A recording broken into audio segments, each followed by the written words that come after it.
Good morning,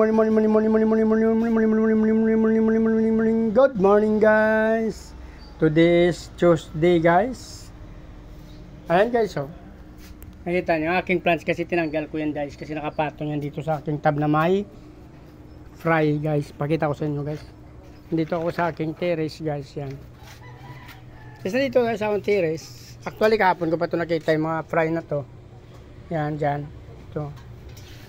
Itong tab na to, guys, may nakuha tayong fry. Kahapon ko pa kasi napansin dyan, pero kabada-drop lang. So nakadapa pa sila sa ilalim, kaya hindi ko sila kinuha. Ngayon ko sila pinuntahan, guys, yan. Kahapon pa to sila pinanganak, pero nakadapa sila doon sa ilalim ng flooring.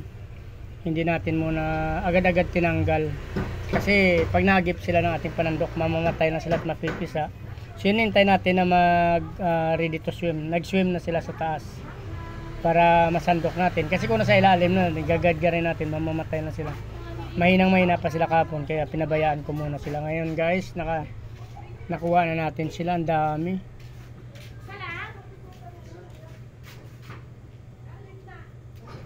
Mga big mama kasi dito, guys, yan.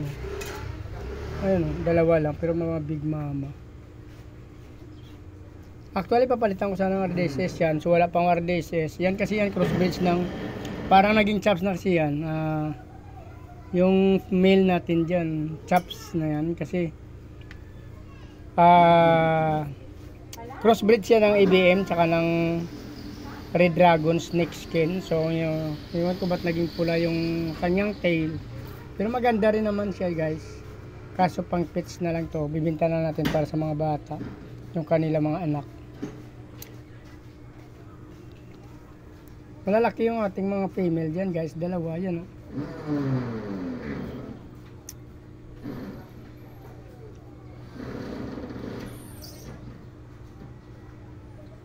So okay na, para wala na tayo nakita, guys. Almost 30 plus to, guys, oh.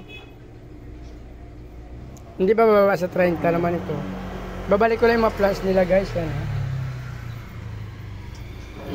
So yung mga plants na to. Babalikan natin plants. Diyan may kinuha kasi akong plants dyan.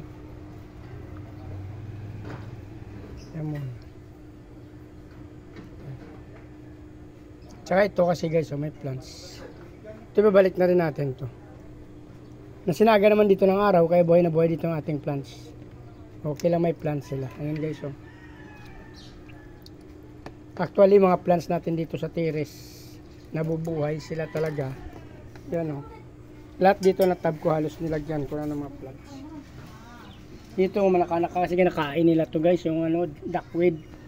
Oh, hindi tumatagal yung duckweed yan, kinakain nila. Pero yung water lettuce or tawagin nating water lily sa amin, yun talaga hindi nila makakain. Yan.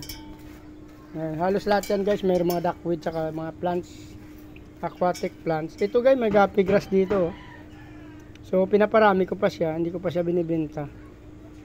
Antayin ko munang dumami. Actually marami na yan, iwalay ko lang sa iba-ibang tab. Sa mga maliliit na tab, nilagyan rin natin yan. Yan.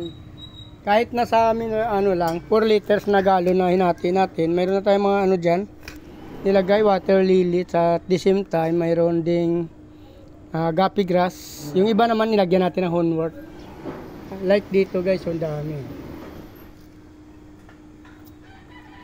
Dito sobrang dami na ng duckweed, kaya hindi na nila kinayang kainin. Matakaw kasi sa duckweed yung ano, molly.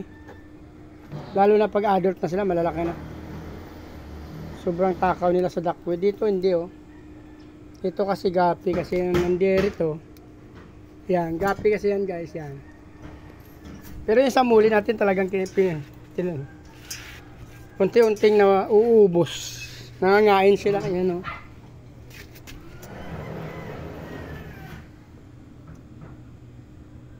Konti na lang ang aking kuhol kasi mga nakaraang araw sobrang init. So yung aking mga na-breed na mga kuhol na maliliit, yung iba namamatay din, nagbabawas. Pero mayroon pa tayo mga ilan-ilan dyan, yun, guys, oh. Pinaparami pa natin ulit bago tayo magbenta niyan. Yung mga plants. Yun, ganda. So ibabalik na natin to guys. Dito yung nakapatong yung ating isang plants. May pinakita ko dun sa unang video ko rin na yung rip top, ginawan ko rin ng mga puro plants dun sa taas ng aking eskinita. Ay mayroon pa guys oh. Sobrang dami pa pala oh. Guys, nakita nyo, may mga ano pa. May mga fry pa pala tayo hindi nakuha. So ayun na guys. Umabot na yata sila ng 30. May nakuha pa akong 5 doon sa kasunod. So kung nagustuhan at napos ng video na to, please like, follow, subscribe guys sa aking YouTube channel. Sama nyo na rin ang notification bell para updated kayo sa mga video na in-upload natin araw-araw guys. Maraming salamat sa patuloy suporta at panonood ng aking mga video guys. Paki-follow nyo na rin ang aking Facebook page, Chris Molieno guys, please. Maraming salamat at mabuhay kayo hanggang gusto nyo. Bye-bye!